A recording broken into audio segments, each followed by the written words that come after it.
Hi everybody, this is Markus, MTT coach of the Academy of Poker, and today we will do a small analysis of one of our hands here, where I thought it might be pretty interesting.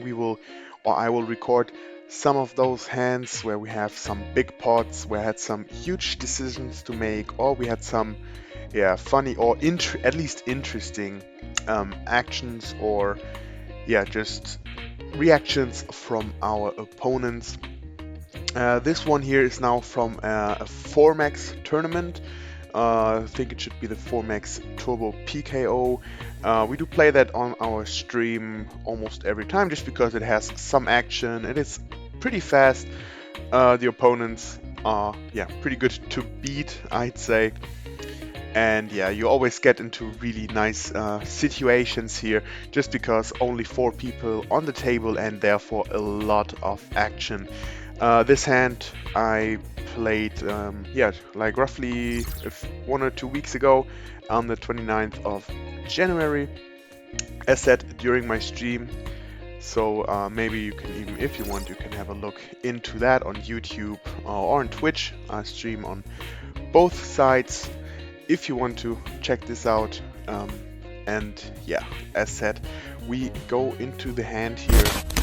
Hi guys, my name is Markus. I'm an MTT coach at the Academy of Poker, and we have a great offer for you. Our current Academy of Poker course will only cost you 200 euros, but if you do it the right way, you can even get it for free. All you have to do is hit the link in the description below, get in contact with our managers, and you can start right away. And now, enjoy the upcoming video. As you see, 4max, we are the shortest stack, but as you see, still 61 big blinds, so quite a lot here. And as I said, 4max, a lot of action, really wide ranges, and therefore really interesting to talk about, in my opinion. And for example, now we see here the chip leader with 166 big blinds, so huge stack here. As said, pretty early in the tournament, however, but we see some stats here. His VPIP 47, 36% raise first in, all raising, 15% 3-betting, so pretty big numbers here. As you see, my numbers aren't that much smaller either, but yeah, because it's 4max, you're kind of used to that. Seeing these numbers, and when we have a look at our opening range, like at least our opening ranges from 60 big blinds, you see, so the yellow ones would be raise fold, that's the orange ones limp folds. Here we have even 4-bet bluffs, or the green ones would be raise call a 3-bet, for example, and the blue ones would be easy 4-bet bluffs or 4-bet jams, depending on the stack sizes, of course. The rest is limp folding. So that would be our usual range if we're in the small blind with effectively 60 bigs, because even though he has more chips, our stack is the effective one in this case. So we have to have that in mind. On the other side, when we see how we react to the small blind, we, as you see, almost defend everything. We have some hands that we 3-bet fold here in that range, or that we just, of course, see a 4-betting. We also call all of these. We would check some behind, and as said, like having some 3-bet folds in here as well, or some 3-bet calls, even where we have the suited connectors, or at least some suited kings, some suited queens that kind of work well, or as said, these suited connectors, suited 1-gappers as well. In this occasion, because he was playing a lot of hands, I sometimes like to put these. I'd rather do it with suited cards, but I felt like here is a good spot to 3-bet, just because just calling 10-7 is kind of hard to play. We don't have really good kicker, and then it's really hard to continue here. So I'd rather take this pre-flop down and use 10-7 offsuit as well as a 3-bet bluff. We do at least block, for example, some suited connectors, 7-8, 8-9, 10-9 suited, Jack 10 suited, for example. All those suited connectors that really like to see a flop, and yeah, even if we get called, we at least have the aggression on our side. And for example, he would raise call all his ace X here, so ace deuce, ace 3, ace 8, ace 9, whatever. So there's just a lot of flops where we do look really good, and we can just take it with a C bet. And yeah, aggressiveness, blind v blind, is sometimes key, or most of the time is key, especially with opponents. In this case, he is pretty aggressive on his own, but in general, when the players are more passively and they tend to limp more often, you can just pretty much raise every big blind here, and we'll take it down, and you make a lot of chips in the long run. So, however, he decides to call, and again, if we look at the ranges we are using, with raise calling, that would be all the ones in green, so you see all the better suited aces, suited kings, suited queens, and you see a lot of these suited connectors, as I said. And as I said as well, we block quite some of those, which is pretty good, so that decreases the amount that he can have here. Just because we are so big, I'm pretty sure that this range is way wider. So you can see all the ones in orange here, and even all the ones in pink. I'd say it's a pink. You can put in his calling range as well. So now, just to show, for example, those hands, I'm pretty sure he would fold. So we can decrease these. He probably really calls almost every suited card, and then we can probably even decrease at least one or two of these. So you see every ace, and yeah, maybe let's go for these. Not sure about these, but most of them. So he definitely is not folding any ace, just because we know that he has so many hands he's calling with. And however, on a lot of flops, we can just take it down directly. And if we think about our 3-betting range, just to show it to you again here, that was the wrong, we need the 50 big blinds in this case. We use not too many 3-bets. Of course, he does know it, and because it's 4max, we can definitely increase it here. But we have, for example, we have still probably gonna 3-bet almost all of these. We're gonna 3-bet a lot of these, this one, and most of them even for value here, I'm pretty sure, even those hands. And yeah, so quite a lot, almost all of the suited hands here, just because it plays so well in position. Some of the aces, at least the better ones, we probably call here, or just call these, and yeah. But as you see, quite a lot. And then as said, we have just the ones in pink, just to show it to you. We will have, I widened my range because I found out that it works quite a lot if we use all of these yeah, more or less trash hands here for 3-bet bluffing, just because people see, oh, I heard that raising the small blind is a good thing, so I'll do that, but they're not sure how to react to 3-bets a lot, so they give it up so often. I hold them, and it shows me that I'm making quite a lot of chips in these situations, and yeah, therefore we use a lot of those hands here as well. Not every time, it always depends on the opponent, of course, but we do use quite a lot of 3-bet bluffs, and a lot of time they just call, and when they 4-bet, we can just fold these. But as I said, it does work quite well. In this situation, he does call, and we flop second pair here.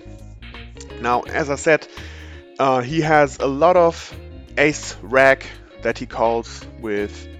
The hands he's hitting here would be queen jack offsuit, queen jack suited, king queen suited, king queen offsuit. Pretty sure he would 4-bet ace queen, for example. He would 4-bet aces, kings, queens. Other than that, he can have jack 10 still, king 10, ace 10, for example, even though we block 110, so that decreases the amount of combinations he can have here, which is pretty nice. But we are not really afraid, and a lot of times we just take it down on the flop, and even if he calls, he can still call king jack, ace jack, for example, jack 9, king 9, so the gut shots, the open ender, maybe some, let's say like 9-8 or 9-7, 9, probably rather 9-8 in hearts or in clubs or in spades, so that he has some backdoor flush draws here as well. And yeah, but all in all, we look pretty fine with our 10-7 here, I'd say, with second pair. Of course, we could also be facing a better 10, but as said, combinations are decreased by quite a bit with me having a 10 here.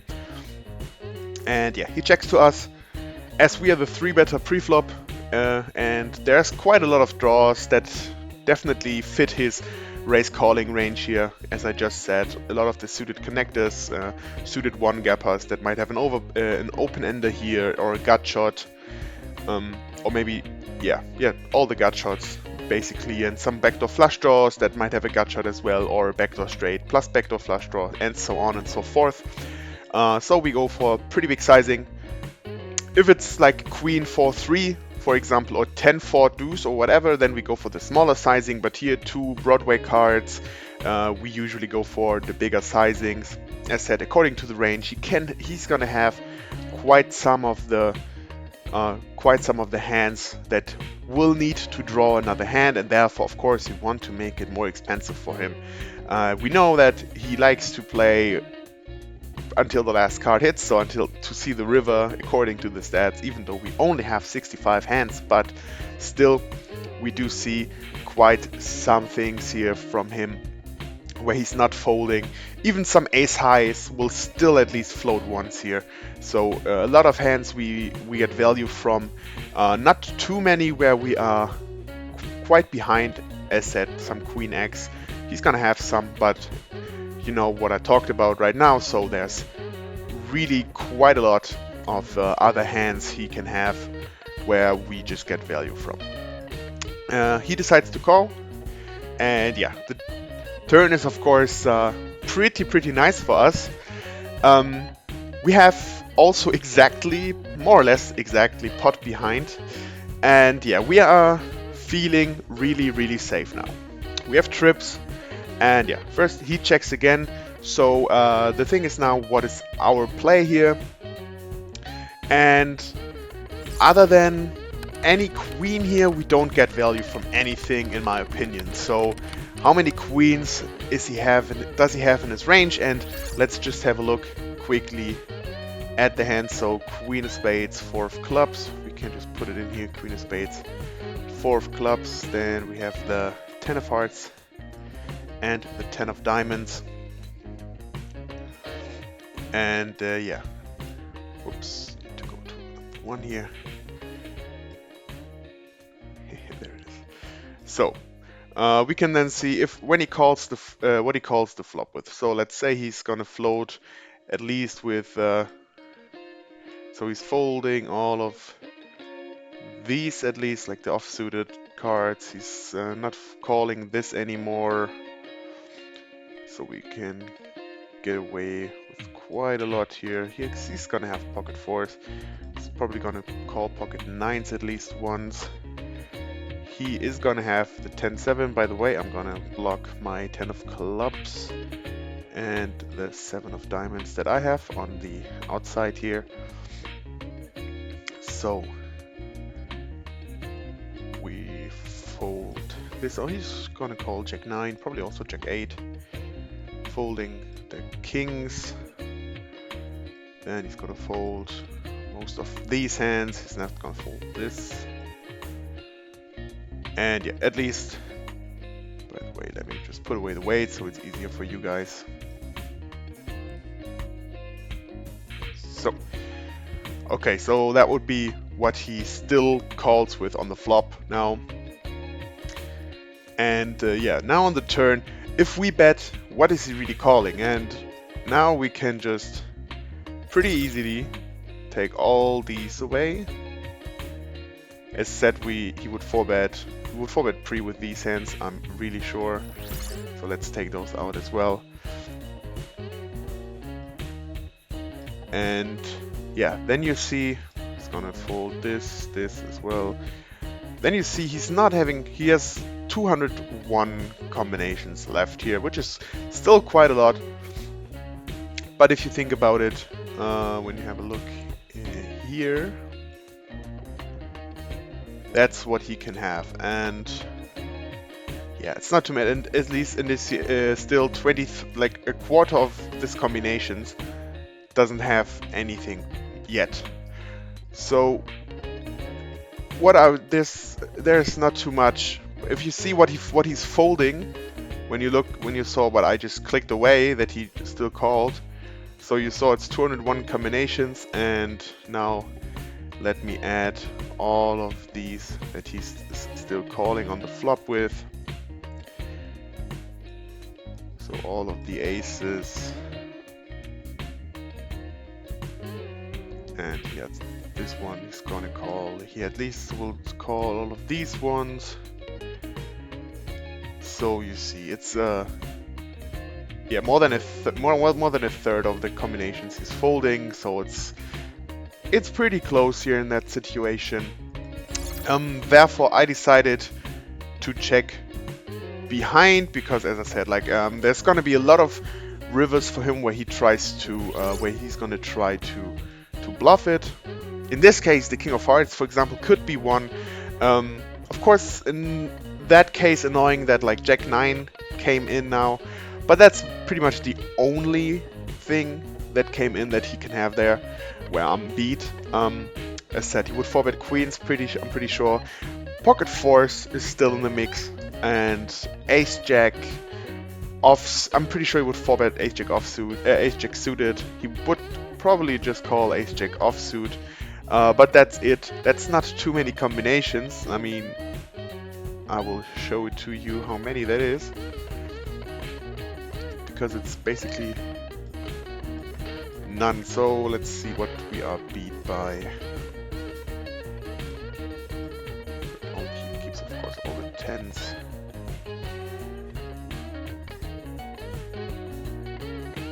And we do.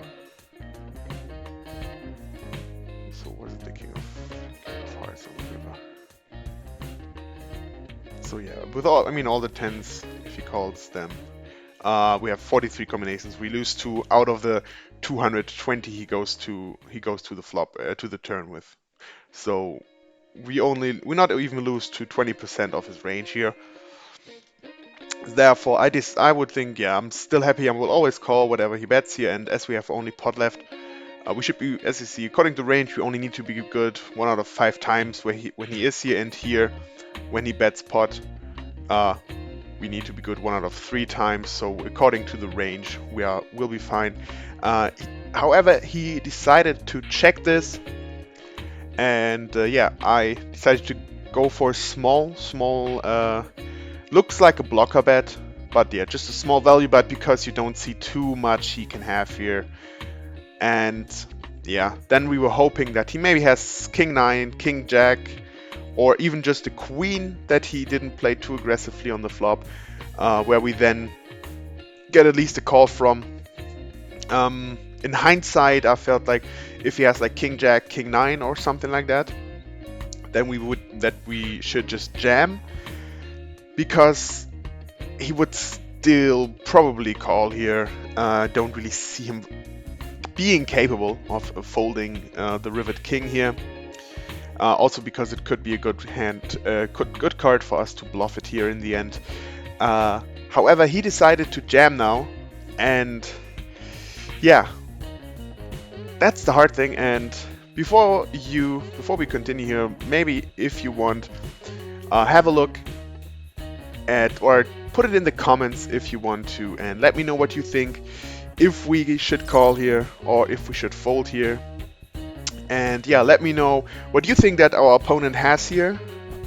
And yeah, I can give you some things. So does he have Ace Jack here? Does he have Jack 9 here?